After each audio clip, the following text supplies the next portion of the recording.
The title of this film, Missing Voices, Our Doors Are Open to All, an exploration of ways that deaf and disabled people's organizations could include disabled Roma. Next slide. This study was funded by the National Lottery as part of the Disability Research into Independent Living and Learning drill program for disabled people. The study was carried out in partnership by the University of Worcester and Shaping Our Lives. The next slide says, this film features the views of Becky Meakin and Teresia Rostas. The next slide says, Becky is the General Manager of Shaping Our Lives National Network Service Users and Disabled People. The next slide says, Teresia Rostas of Care for Young People's Future is a Roma community connector in the Sheffield area. The next slide we meet Becky Meakin, who is seated in a black dress with golden swans. Disabled people's organisations offer a different approach because they base the work they do on the experiences of the people who work in them, and so it's really about providing knowledge and information in the way that you would expect from a peer or from somebody who has experienced something very similar to you and can share their own ways and means of best dealing with that. So Shaping Our Lives has partnered with the University of Worcester for some research about disabled people in Roma communities, and the research was funded in order that disabled people could take part as researchers equally with people from higher education institutes such as universities. The research is about two things really. It's about whether disabled people within Roma communities have a voice and are accessing services to help them in their day-to-day lives. And it's also looking at and talking to deaf and disabled people's organisations and asking them, are you working with people from Roma communities? Do you know if people from Roma communities are able to access your services? The type of work that we're doing with the University of Worcester is called co-production, where everyone takes part equally and there are no power imbalances between the different types of people. I'm a disabled person myself, so I have an insight into being disabled, and I'm able to share that with the other researchers and also with the steering group who help guide the project. What I'm really leading on in terms of this project is talking to disabled people within the Roma community and trying to explore if they are getting the help and advice that would enable them to take part equally in the community and also within the wider community of society in general. This is important to Shaping Our Lives. We work to ensure that people can live as independently as possible and be equal citizens. And to enable people to do that often means if they're a disabled person that they can take part if the barriers to going out, getting to the doctor's surgery, taking part in social activities, taking part in leisure activities are removed so that they can take part in the same way that somebody who doesn't have an impairment or health condition can take part. I've also been talking to deaf and disabled people's organisations, and they work specifically to provide services that help to take away these barriers for people to take part and have a full and active and independent life. And what we found so far is that none of the organisations are excluding disabled people from any community, and that includes the Roma community, from using their services.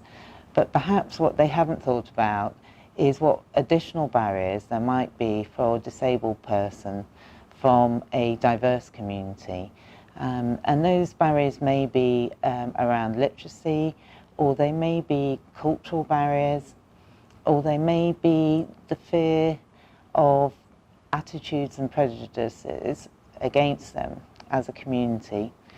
And I suppose, ironically, disabled people experience a lot of discrimination and oppression and poor attitudes themselves, but are not necessarily aware of the discrimination that somebody from another minority community might experience, such as Roma people.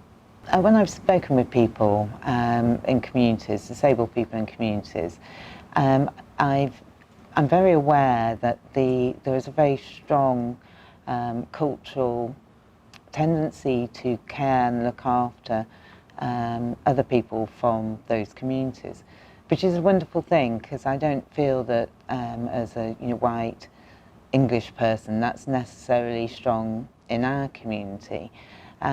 However, I have tried to share my own experiences with disabled people in Roma communities. For example, I'm lucky enough to work, but I do still take time to go and meet with some other blind people where I live, because as a group they've organised a swimming session where it's just blind people. You can imagine it's quite amusing really, because none of us can see what we're doing, but it does mean we can go in the pool without any fear of getting in the way of anyone else. We can get some exercise, we have a bit of a laugh, we're allowed to use the sauna afterwards, so it's a really nice time.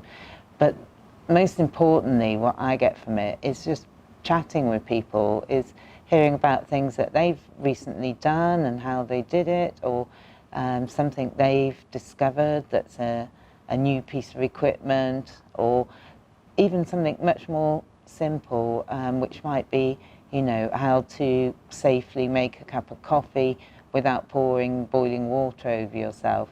So I think probably most of my life skills that I've developed as a blind person, I've actually learned from other blind people. And I think it's important that if people want to, there is an opportunity for them to meet other people with the same impairment and health condition through their local deaf or disabled people's organisation, and start to share some of these and learn some of these useful tips that help us actually just get on in our day-to-day lives. Next, we will meet Teresia Rostas from the Care for Young People's Future. My experience with Disabled Roma so far, because as I said, I have worked for the local authority for nearly 10 years, I have been able to see probably thousands of families with undiagnosed needs, or with disabilities, or with additional needs that required support. Apart from the education bit, which I used to do, I was able to complete different forms for them and refer them to services such as psychologists, hearing impairment, speech and language, and so on. So this is a massive concern to me in terms of seeing Roma people with undiagnosed needs. It's causing a huge pressure on the community because of the fact that they don't know the system in the UK, and it takes between 6 and 18 months to get a special educational needs statement when we talk about education.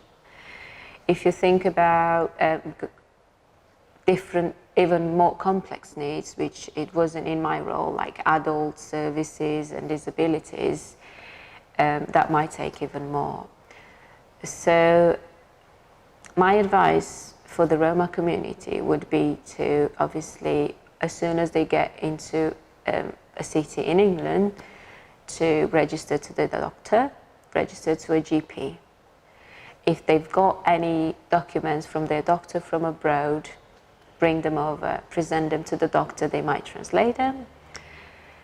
Ask for an interpreter whether it's Roma or Slovakian, just ask for the interpreter and make sure from this first meeting you are clear about what your health needs are and your health issues are and your expectations.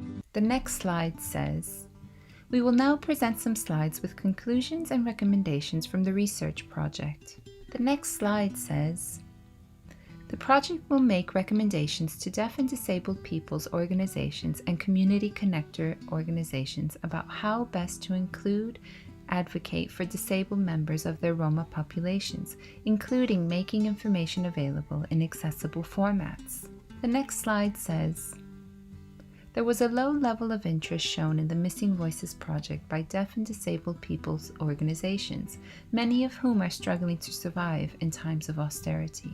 The next slide says, there were mixed views across the Roma communities about where they would use mainstream deaf and disabled people's organizations as a way of having their missing voices heard.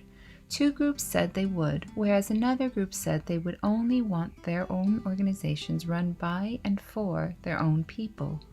Local customized solutions seem the way forward. The next slide says, deaf and disabled people's organizations do not reach out proactively to disabled Roma people in their communities. None reported actually having Roma members, but most say, our doors are open to all, which does not facilitate inclusion. The next slide says, many Roma families in the UK seem to care for their own disabled members partly through culture, but also because they do not know about local services or organizations, plus a fear of discrimination. The next slide says, cultural legacies of shame and stigma regarding disabled community members remained, with some evidence that such views were changing via exposure to the UK context. The next slide says, the roles of community connectors, liaison-type staff employed by charities or government agencies who were sometimes from Roma communities were seen by community members and the research team as critical links. In the main, however, the knowledge held by community connectors about disability issues was patchy, and there was no specific guidance on disabled organizations or services available for Roma. The next slide says, there were many comments about a lack of suitable interpreters and the difficulty in understanding concepts and terms relating to disability. The next slide says, many Roma families have come to the UK to find better employment conditions, but housing stock is primarily in the private sector and of poor quality. There were views expressed that landlords would not allow adaptations to accommodate disability. The next slide says, the project represented the first opportunity to hear the hitherto missing voices of disabled members of Roma communities, and participants in the focus groups were appreciative of the debate having been brought to the open. The next slide says, music credit, Cousin Kenny Kennard. There are 5 logos. The logos on the left include the Community Fund, the Shaping Our Lives University of Worcester, and the logos on the right, starting from the top, we see the Centre of Alternative Education and the Reintegration for Roma logo, and the Drill logo at the bottom right-hand side. The final slide says, a film by Real Master Production and RosaSenCis